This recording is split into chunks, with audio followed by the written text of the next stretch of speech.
Welcome back to Stuff About Tutorial. Today we are talking about how to unblock a contact on WhatsApp.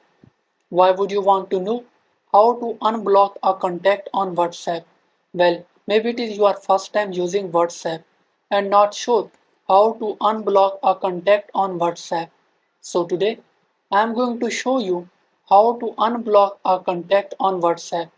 Check video description and I will try to leave the written instructions.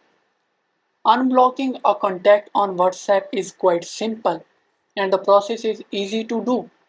First of all, open WhatsApp. Now you are seeing three dots at the top right corner. Click on it. Now select Settings. Click on Privacy. Scroll down. Here at the bottom, you are seeing Blocked Contacts. Click on it. From here, you can simply unblock a contact. Select a chat you want to unblock. Click on Unblock. There you go.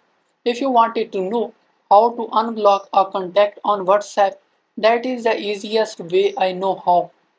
If you know another way, to leave a comment below. Be sure to subscribe for more videos.